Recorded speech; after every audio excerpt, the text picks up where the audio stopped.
In a nondescript office building in Zurich, there is a vault that does not contain gold bars, stacks of currency, or high jewelry.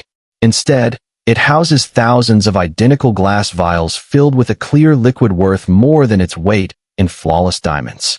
This is not a biological weapon or a secret medicine. It is the physical manifestation of a new economic frontier, the privatization of biological rarity. While the global economy traditionally revolves around the flow of manufactured goods, a hidden system of value is emerging, one where the ultra-wealthy are moving capital out of things that can be made and into things that can never be replicated. We are entering the era of the non-producible asset, a financial strategy where the laws of supply and demand are being pushed to their absolute psychological limit. This shift matters because it signals a fundamental change in how power is stored and transferred. In a world where central banks can print trillions and AI can clone intellectual property, traditional markers of status are eroding. To maintain a social hierarchy, the elite require assets that are mathematically impossible to duplicate. According to various wealth reports, this explains why capital is quietly migrating toward fixed supply realities, assets that exist entirely outside the industrial manufacturing loop and the reach of inflation. But the question remains, if the wealthiest people on Earth are abandoning traditional financial systems for these hidden enclaves of rarity, what does that say about the stability of the world they are leaving behind? The problem hidden in plain sight is what psychologists call distinction anxiety.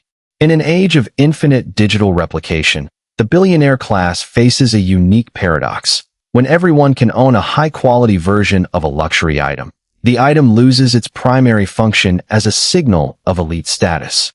This is not just about vanity. It is about positioning theory. In the game of global influence, your rank is determined by your proximity to things others cannot access.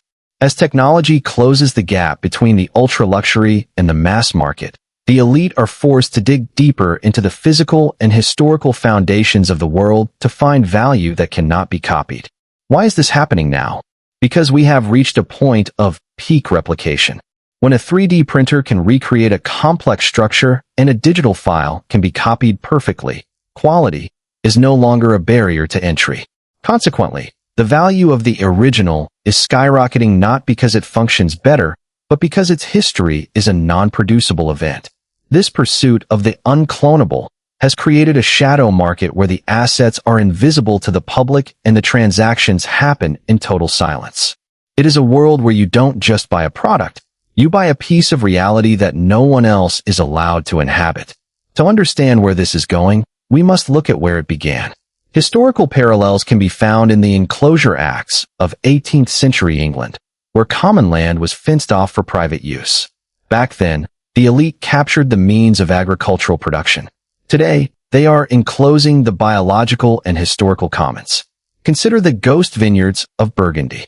Public records indicate that a single hectare of land in certain parts of the Côte d'Or can command prices exceeding $30 million. The valuation isn't a reflection of the wine's flavor alone, but of a historical constraint. The boundaries of these vineyards were drawn centuries ago by Cistercian monks and cannot be expanded by a single inch. Historically, those who controlled the land controlled the people. In the modern era, that control has moved to sovereignty enclaves. Just as the Medicis used their wealth to insulate themselves from the chaos of the Renaissance, today's elite are using jurisdictional arbitrage to create private versions of reality. This isn't just about tax evasion. It is about a profound decoupling from the nation-state. By acquiring multiple citizenships and golden visas, the ultra-wealthy have turned sovereignty into a commodity. They are no longer citizens of a country. They are customers of a jurisdiction. The modern strategy is built on the concept of total asset insulation. This involves moving wealth into fixed supply points like productive farmland in the American Midwest, water rights in the Australian outback, and strategic mineral deposits. Several analysts argue that we are seeing a neo-feudal shift, where the goal is to control the primary inputs of human survival. By owning the land that produces the food and the water that irrigates it, the elite insulate themselves from the cost of living fluctuations that affect everyone else. They have effectively exited the consumer economy to become the masters of the infrastructure. But the most sophisticated part of this strategy is the invisibilization of value. This is achieved through the use of family offices, private wealth management firms that operate with the secrecy of an intelligence agency. According to the Family Office Exchange, there are now more than 10,000 of these entities globally, managing an estimated $6 trillion. They don't just buy stocks, they buy the bottlenecks of civilization. They provide the patient capital that can wait decades for a return, allowing them to outmaneuver the hot capital of the public markets. This creates a parallel financial universe where the rules of the public economy simply do not apply. Real-world examples of this insulation are appearing in the rise of freeports. The Geneva Freeport is a massive warehouse complex that sits in a legal gray area, physically in Switzerland, but legally outside its customs territory. Inside, billions of dollars worth of fine art, vintage wine, and gold are stored in a tax-neutral environment. These are not storage units. They are liquidity hubs. A painting can be sold from one owner to another without ever moving or triggering a tax event. Publicly available reports suggest these warehouses hold more high-value assets than most public museums combined. Another example is the surge in defensive luxury. Elite properties are no longer just about aesthetics. They are designed as redundant life support systems. This includes independent power grids, advanced air filtration, and private medical suites. This is bunkerization for the 21st century. It is a strategy of personal resilience that mirrors corporate business continuity plans. The wealthy are effectively privatizing the social safety net, ensuring that while the public infrastructure may fail, their private enclaves remain perfectly operational. But what happens to a society when its most successful members no longer have a stake in its collective survival? The economic consequences of this trend are profound.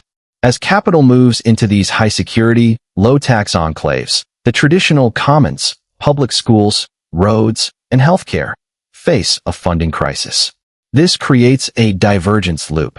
The more public infrastructure declines, the more the wealthy seek to insulate themselves, further draining the system. Analysts argue that this could lead to a two-tier society based not on race or religion, but on jurisdictional access. Your quality of life is determined by whether you are inside or outside the protected zone. This capital sterilization removes wealth from the circulatory system of the economy. When billions are parked in a Swiss vault or a ghost vineyard, that money isn't creating jobs or funding local innovation. It is sitting, appreciating in value while the rest of the world deals with inflation and debt. This is what economists call R greater than G. The rate of return on capital is greater than the rate of economic growth.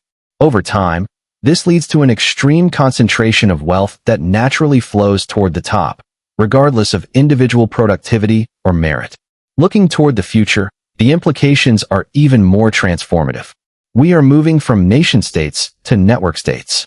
A network state is a global community of like-minded individuals who share a common legal and financial infrastructure, regardless of where they are physically located. For the family office, the country is simply the network of other family offices and private banks they trust. This parallel society has its own customs and its own moral code, one that prioritizes the preservation of the family lineage above the needs of the broader population. There is also the role of biological sovereignty. By investing heavily in longevity science and genetic engineering, the ultra-wealthy are attempting to buy the one thing that has historically been the great equalizer: time. If the elite can live twice as long as the average person, the compounding of their wealth and influence becomes almost unstoppable. It creates a biological wealth gap that could be more permanent than any financial one. This is the ultimate exit, an exit from the very limitations of the human condition. In conclusion, the rise of the quietly wealthy and their hidden financial systems tells us that the definition of power is being rewritten. It is no longer about how much you have, but about how much you can keep and protect. The elite are not just richer than the average person, they are located differently, legally, physically, and digitally. They are building a world of exclusionary rarity, where the most valuable assets are the ones that no one else can see, let alone own. This strategy of sovereign exit is a rational response to an unstable world, but its collective result is a hollowing out of the social contract. As we move further into the 21st century, the tension between the fluid elite and the fixed public will likely become the defining conflict of our era. The question we must ask ourselves is not how to get into the vault, but how to build a world where we don't need vaults to feel secure. The future belongs not to those who can build the highest walls, but to those who can build the most resilient communities. If you found this deep dive into the hidden strategies of the global elite thought-provoking, please like the video and subscribe to Quietly Wealthy. We want to hear your perspective. Is the pursuit of total insulation an inevitable evolution of wealth or a dangerous retreat from the social contract? Leave your thoughts in the comments below, and let's start a conversation about the future of wealth and power.